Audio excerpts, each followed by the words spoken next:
Ngayong tag-init, marami yung pumupunta sa mga beach, pasyalan para makaramdam ng ginhawa at makahinga panandalian sa stressful na buhay. Ngunit sa kabila ng masayang karanasan na ito, posible nitong magdala na matinding panganib sa ating balat.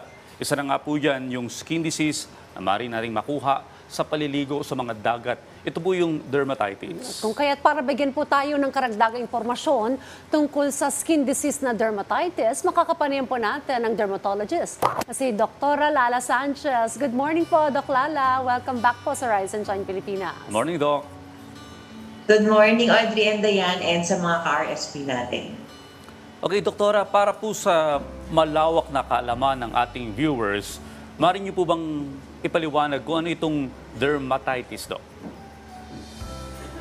Ang dermatitis po is pangkalahatang termino po sa pamamaga or inflammation ng ating skin. Ito po ay maaaring magresulta sa iba't ibang kadahilanan tulad po ng reaksyon sa chemical, allergens, or dun po sa ating mga kinakain and even po sa mga mikrobyo.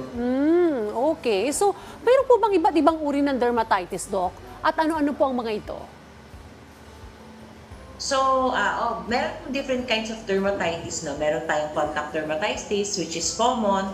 Yung atopic dermatitis po, yan din po yung atopic dermatitis and contact dermatitis yung common natin. Meron din po tayong seborrheic dermatitis, yung nakikita natin ng mga flakes sa ulo, nummular dermatitis at dyshydrotic dermatitis, yung parang mapupula na makakati sa kamay. Okay, Doktora, ano naman po yung mga posibleng sanhi ng pagkakaroon ng skin disease na dermatitis, bukod po sa mga nabanggit nyo kanina? So yung mga sanhi natin, pwedeng genetics, nasa family history mo na meron kayong allergy. Environmental factors po, tulad ng init or yung pong pagbabad natin sa mga beach natin, or yung immune system reaction, medyo mahina yung immune system natin, stress, at saka po yung mga bacterial and fungal infections, at pagkakaroon din po ng dry skin. Naku, mukhang ngayon ay vulnerable tayo ngayon dahil summer, Doc Lala, marami talaga ang pupunta sa beach, medyo magpapaaraw. So, very common ba ito, Doc, na makuha mo itong skin disease na ito kapag ikaw ay bumabad under the sun sa dagat? Ganun ba yun, Doc? Yes po, lalo na dayan kung merong strong family history ng mga allergies yung maliligo sa dagat. Kasi minsan, dahil sa sobrang init ng panahon, tapos magbababad ka sa dagat, alam naman natin ang dagat is maalat. So, pwede pong mag-cause ng skin irritation yon. Mapapansin muna natin yan is magpula, nangangati siya hanggang sa mag-form na ito ng rashes. Okay, well, ano po ba yung kaibahan, Doktora, sa pangkaraniwang rashes nitong dermatitis? So, yung dermatitis po kasi talagang yung term ito, for inflammation, for rashes. So, yung sinasabi nating contact dermatitis, ito yung mga allergy skin allergy na pag hinawakan ka, let's say, naghugas ka ng pinggan or naglaba ka, bigla ka nangati, nagkaroon ka ng rashes, that's atopic dermatitis. Contact dermatitis. Pag atopic naman, nasa lahi mo na yun biglang tutubuan ka na lang ng maliliit na bumps, mga ngati ito, pwede siyang magkaroon ng scabbing, tapos mapapansin nyo merong mga nakaangat na tubig-tubig or blister. So, yan yung ilan sa mga sintomas sigurong dapat bantayan, Doc. So, once nakita mo na yung mga ganun symptoms, nangangati, may mga rashes na, ano po yung mga dapat po agad gawin? Meron bang first aid na pwede gawin or inumin, Doc? Oo, para kung nasa bahay ka pa lang, nagsisimula pa lang, number one talaga is kailangan meron kang mild cleanser na panglinis. Kasi pagka harsh yung gamit natin na sabon, pwede ito mag-cause ng irritation. And number two, talagang ang lagi namin sinasabi is to keep your skin moisturized. Dapat talaga meron kang lotion or mga cream na hindi naman ganun katik para lang mabigyan ng moisture yung ating balat. Or pwede rin tayo bumili ng mga over-the-counter na anti-itch cream. Meron din po tayo mga oral na antihistamines na pwedeng i-take. Number one po ngayon talaga kailangan maligo talaga kasi yung init ngayon, yung mga pawis, yun yung pwedeng mag-cause ng mga dermatitis ngayon. Ayun na nga, may mga over-the-counter naman ng mga cream na pwedeng ipahid. Pero yung kinalakihan natin, yung mga lagyan daw ng toothpaste, lagyan daw ng yellow, effective po ba yan, Doktora?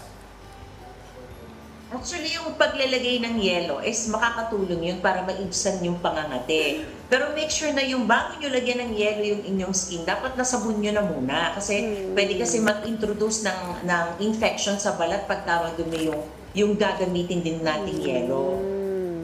Okay. Tapos yung mga toothpaste naman, actually marami na rin akong pasyente ganito, no? Yung pag merong burn. So I do not recommend na maglagay ng toothpaste sa pangangati kasi lalong mai-irritate yung balat. Okay. Alam mo na ngayon, Audrey, ano. Eto, syempre, summer na nga, ano. Syempre, ang possible din na mangyari sa ating balat, Doc, ay sunburn. Minsan nga kapag ka naglagay ka rin ng sunblock, hindi mo maiwasan, mangingitim ka pa rin eh. Magkakaroon pa rin ng epekto sa balat mo. Ano po bang inyong advice dito, Doc?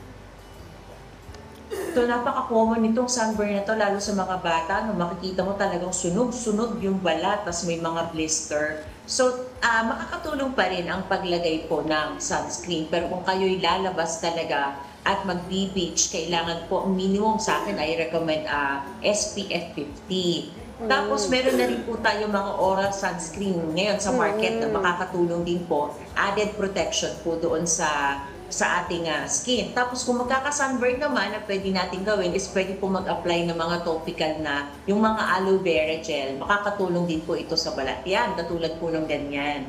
Pwede tayo mag-apply ng aloe vera na gel. Aloe vera gel, after mo magbabad ba yun, Doc, o before? Mas maganda after magbabad. So before ka magbabad, dapat naka-sunscreen ka and then yun re-apply mo every 2 hours. Pagkatapos mong magbabad sa araw, maligo ka na, use a good soap, tapos moisturizer, maglagay po ng aloe vera na gel. Meron na pong over-the-counter nitong available sa market. Ayan. Nakoy, sana nakatulong yung mga tips ni Doktora, no? Doon sa mga kababayan natin, kahit katatapos na namang ng Holy Holy Week, Week. may mga nagpaplano pa rin magtungo sa mga tourist Totoo. destination. At syempre, dahil sa init ng panahon, Summer na ngayon eh. Yan sunburn talaga ang tungo aabutin natin. eh. Well, maraming salamat po sa pagbibigay sa amin ng malawak na impormasyon patungkol sa skin disease na dermatitis. Dr. Drola Sanchez, isang dermatologist. Muli, maraming salamat po, Doc.